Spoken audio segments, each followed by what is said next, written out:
लोकसभा लोकसभा में अदम एतमाद की तहरीक पर ज़ोरदार बहस। लोकसभा में अदम एतमाद की तहरीक पर ज़ोरदार बहस। लोकसभा यानी पार्लियामेंट।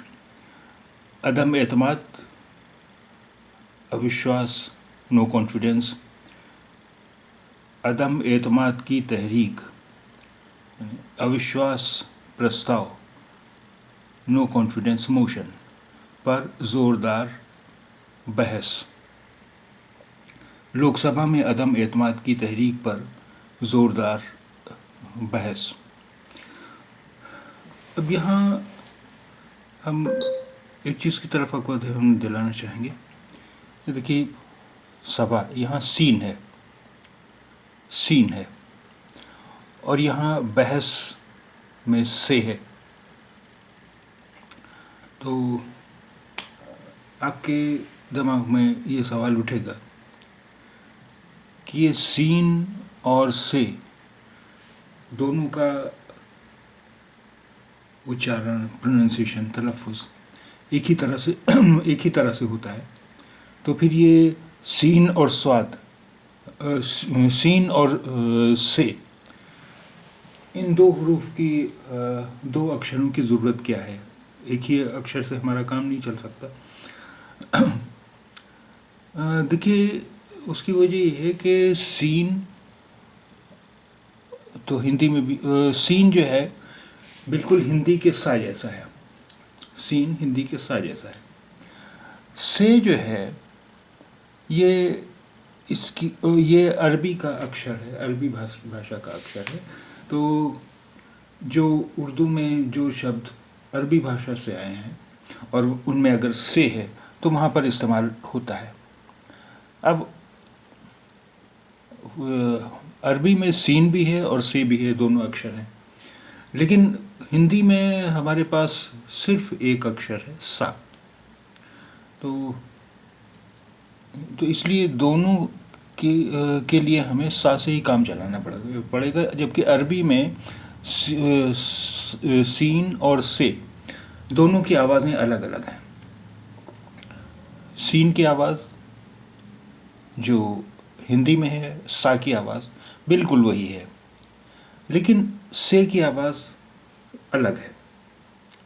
से की आवाज़ क्या है? जैसे बहस, और अरबी के हिसाब से वो बहस, ये हिंदी का सा नहीं है, सा है। ये सा से अलग आवाज़ है। सा स। लेकिन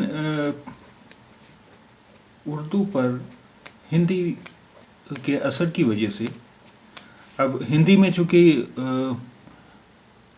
सिर्फ एक ही अक्षर है हमारे पास, सा, से के लिए कोई अक्षर नहीं है। तो हमने अपनी आसानी के लिए ये किया कि सीन और से दोनों को एक ही तरह से हम बोलने लगे। लेकिन अरबी भाषा से जो शब्द आए हैं और उनमें अगर से इस्तेमाल हो रहा है, जहाँ पर से इस्तेमाल होता है, तो वहाँ पर उर्दू में भी से ही इस्तेमाल हो रहा है। अब सवाल ये होता है कि हम ये कैसे पता करें कि कहाँ पर हमें सीन इस्तेमाल करना है और कहाँ पर से इस्तेमाल करना है। ये पता करने का कोई तरीक़ा नहीं है। उसका कारण ये है कि अरबी भाषा में दोनों का उच्चारण, दोनों का तलफ़ुज़, दोनों का प्रोनाउंसिएशन अलग है। सीन का भी अलग है और से का अलग भी। तो इसलिए उर्दू में भी हम दोनों का प्रोनाउंसिएशन, दोनों का तलफ़ुज़ एक ही तरह से करने लगे। जब हम दोनों का तलफ़ुज़ एक ही तरह से करने लगे, दोनों का उच्चारण हम एक ही तरह से करने लगे, सा की तरह ही करने लगे, तो हमारे लिए ये समझ पाना मुश्किल है। हम ये लफ्ज़ सुनकर ये नहीं समझ सकते कहाँ पर से की आवाज़ है, कहाँ पर सीन की आवाज़ है, क्योंकि हम दोनों का उच्चारण बिल्कुल एक ही तरह से कर रहे हैं। इसलिए जो अक्षर जहाँ पर अरबी में से इस्तेमाल हुआ है, जिन अक्षर जिन शब्दों में, अगर हमने वो पहले से लिखे हुए नहीं देखे या हमने डिक्शनरी में वो शब्द नहीं देखे, तो हम समझ नहीं पाएंगे कि कहाँ पर से, कहाँ पर सीन है, जब तक कि हमने उन्हें लिखा हुआ न देखा हो। तो अच्छा,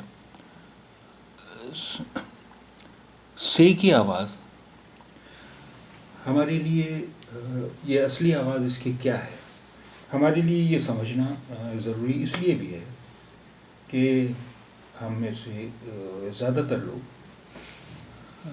अंग्रेज़ी जानते हैं, अंग्रेज़ी भाषा हमें पढ़ाई गई है। अंग्रेज़ी में से की आवाज़ है। अब ये अंग्रेज़ी में से की आवाज़ कहाँ पर है? हमें असल में स्कूलों में जब अंग्रेज़ी पढ़ाई जाती है तो हमें वो समझाया नहीं गया कि से की आवाज़ कहाँ पर है। देखिए, अंग्रेज़ी में जब टी एच इस्तेमाल होता है, टी एच, तो हमें ये बता दिया गया है कि टी एच की आवाज़ या तो हिंदी के दा की तरह होती है या था की तरह होती है। जैसे थिंक, थैंक, यहाँ पर था की आवाज़ है, टी एच की आवाज़।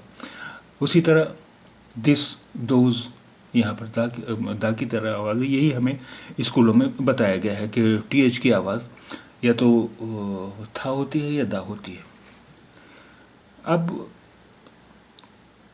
अंग्रेज़ी का जो उच्चारण है, जो सही उच्चारण है, जो ब्रिटिश उच्चारण है अंग्रेज़ी का, उसमें न था की आवाज़ है न दा की आवाज़ है। क्योंकि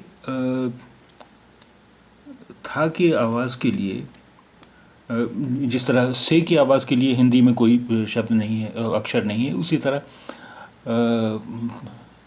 टी एच की आवाज़ के लिए भी हिंदी में कोई अक्षर नहीं है। तो हमें ये स्कूलों में ये बता दिया गया है कि टी एच की आवाज़ या तो था होती है या दा होती है। इस गलती को सुधारा जाना चाहिए था, और सुधारा इस तरह जा सकता था कि जो अक्षर, जो हुरूफ हमारी भाषा में नहीं है और उनका उच्चारण अलग तरह से है, तो हमें ये सिखाया जाना चाहिए था कि वो आवाज़ कैसे निकाली जाए, वो आवाज़ कैसे निकाली जाए। तो आइए देखते हैं कि ये से की जो आवाज़ है ये कैसे निकाली जाए और अंग्रेज़ी में ये आवाज़ कहाँ पर है। तो आइए देखते हैं। देखिए, सीन की आवाज़ जो है वो तो बिल्कुल हिंदी के सा जैसी है। जो हिंदी में सा की आवाज़ है वही सीन की आवाज़ है। अब से की आवाज़ के लिए देखिए,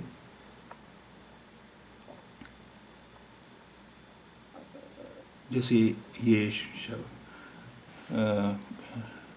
ये कुछ शब्द हैं जिनका यहाँ पर हमें बताया गया है कि टी एच की आवाज़ था होती है। तो हम इन्हें बोलते हैं थैंक, थिंक, थ्री, टीथ।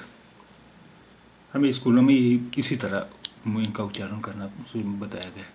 जबकि यहाँ पर टी एच की आवाज़ था नहीं है, फिर आवाज़ है ये क्या? ये है फ। तो ये हुआ thank, think, free, teeth, thank, think, free, teeth. ये जो स की आवाज़ है ये हिंदी में नहीं, इसके लिए कोई अक्षर नहीं है। अब ये आवाज़ कैसे निकाली जाए?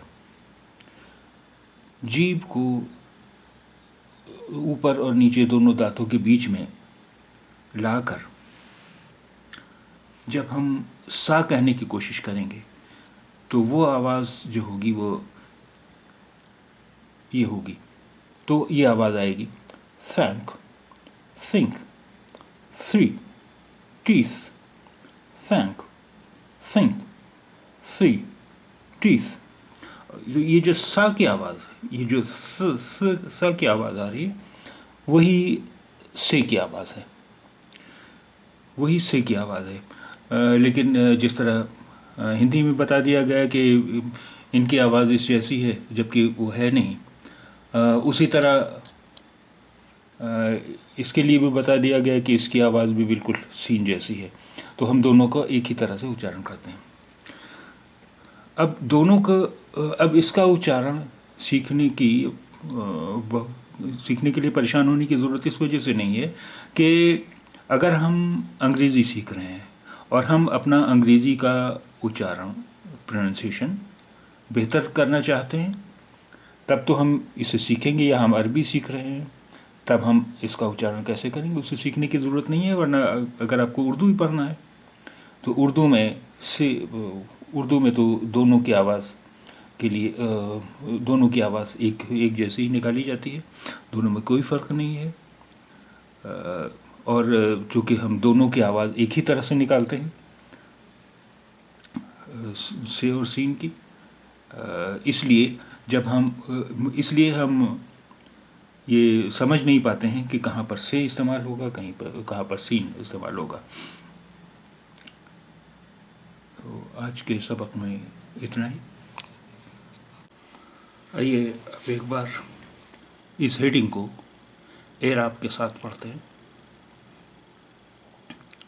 लोक सभा में अदम एतमाद की तहरीक पर ज़ोरदार बहस। लोकसभा में अदम एतमाद की तहरीक पर ज़ोरदार बहस। अच्छा, यहाँ आपने गौर किया होगा कि यहाँ ये के नीचे एक खड़ी लकीर सी है खींची हुई, इसे हम कहते हैं खड़ा ज़ेर।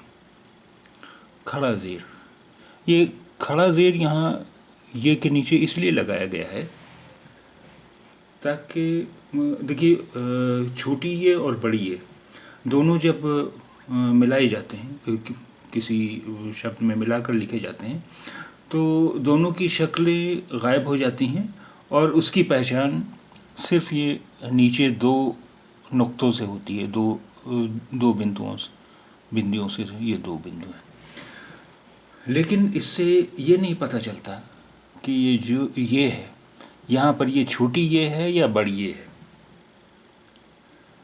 जब हम इस ये के नीचे ये खड़ी लकीर खींच देते हैं, ये खड़ा ज़ेर बना देते हैं, तो इसका मतलब होता है कि यहाँ ये जो है ये छोटी ये है, बड़ी ये नहीं है। जहाँ भी ये नुक्तों के नीचे खड़ा ज़ेर बना हो, इसका मतलब होता है कि यहाँ पर छोटी ये ही है, बड़ी ये नहीं है। क्योंकि अगर ये बड़ी ये होती तो ये नीचे ज़ेर, खड़ा ज़ेर नहीं होता। तो फिर से एक बार, लोकसभा में अदम एतमाद की तहरीक पर ज़ोरदार बहस।